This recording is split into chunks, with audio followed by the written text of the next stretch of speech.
Boo! Did I scare you?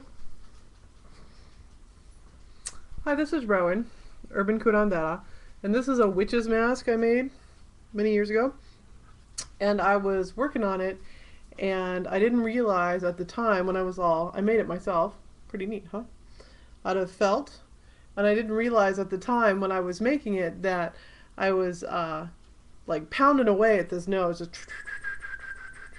and let's see if you can see it, how it looks like it was a big long thing and then two bumps, which were the cheeks.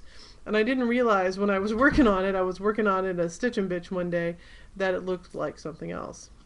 um, Here you go. It'd been a long time. Who knew?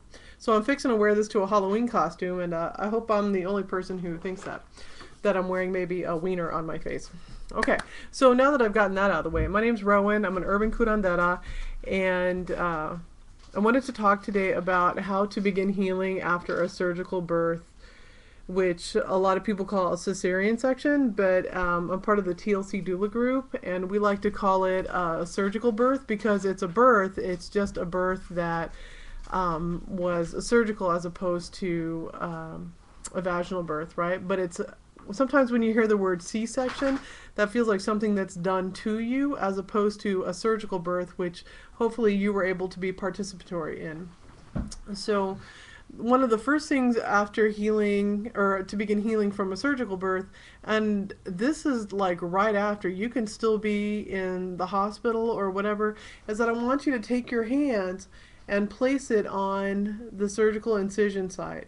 And that can be, through your clothes is fine. And you're not doing anything, like you don't have to manipulate or whatever. You're just touching that space. A lot of times what happens is that if a woman or a person who has had a baby doesn't begin touching that area right after they've had their surgical birth, they tend to never go back and touch it. And there's a real wound there because it's hard to heal what you're not touching, right? And there can become lots of adhesions or scar tissue or fascia that's become very thick and bunchy, and it can do a lot of adhering to other organs in your abdominal cavity, and none of that will get healed up if you're afraid to touch yourself. So one of the things I advocate is just right in the beginning, start holding your hands right there on your belly. And if you cry when you touch your belly, that's okay. If you are upset or pissed off or want to yell or write snarky emails or whatever, find somebody who can listen to you and hold space. But it's going to be probably emotional. It's going to be, an event to hold that part on your belly. And it's probably going to be super tender, and you're going to be tired, and you're going to be much more interested, hopefully, in holding your baby. But it's important that we start touching our bellies right after the surgery so that we can begin to reclaim that part of our body. And not everyone has an experience where they're having difficulty touching, but a majority of the women, especially women who feel like they didn't have a lot of choices about having the surgical birth, that they have a really difficult time with it. So I'm just wanting folks to please just start touching your incision site early. If you're a faith-based person, you can start thinking about it's almost like a prayer, right? Because you're touching your belly, and if you're a person who believes in prayer, you can. It's a prayer made physical, so you can touch your belly and you can say some prayers or whatever, divine source, whatever your relationship with. Start engaging in that. And if you're not a faith-based person, then maybe you can just touch your body and own this is your body, and the heat of your hands and the consciousness of your touch and the mindfulness of your touch will already create some healing. What else did I want to say? I want to build upon that, but I think it's important just in the beginning to start touching the areas where the incision was, the area where the scar was. And let's say that you haven't had your baby 3 days ago. Maybe it's 3 years ago or 30 years ago. You still want to touch that part of your body. I had this really funny client come in, and she said that she was afraid to touch it. She didn't want to touch it. It didn't work. She felt upset. She felt betrayed. And so I kind of coaxed her into working on it. And then her brother-in-law had diverticulitis, and so he had abdominal surgery, and so she was in the hospital like all showing the nurses how to massage away, right? Massage, massage, massage. And they were like, "What are you doing?" And she goes, "No, this is how you got to get in there and work it." And her brother-in-law was like, "Oh, dude, I can't touch that. I can't touch that. That's too much." And she goes, "What do you mean you can't touch yourself? You masturbate, don't you? Get over there and touch yourself." And she goes, "If you won't do it, then have," and she was talking to her sister, "then you do it." So it's just important that we all touch the areas of our bodies that have been wounded, and that's the very first step in healing.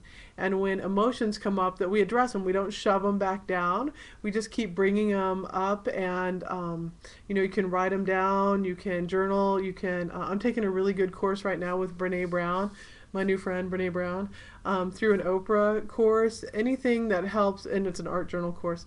So anything that you can do to get out your feelings, because we don't want to put them back in the body once they're coming up from touching, even if it's gently just laying hands on. You want to go ahead and get that emotion out. Okay, let's see. Some people do physical things. You can, run if you're a runner, or walk, or share with your friends or people who feel safe. And if you're really sliding in, it really engages depression or that type of thing. I want you to, we might need some outside help. You might need a therapist or something like that. Okay. So I want to encourage you to get whatever help you need, but the very first step is to touch your belly. And if you feel like, "Oh shit, I can't touch myself," or, "Oh, this is, there's something really wrong with me," or, "I'm broken," or, "I could never touch there," then this lets us know that's the first big step. That is the first step to working through the emotions and working through kind of the sticky point so that we can get into the healing work, right? So this is the first step in healing. And healing isn't tidy, Healing can be very messy. It's tears, it's snotty, it's upset, it's being a bitch.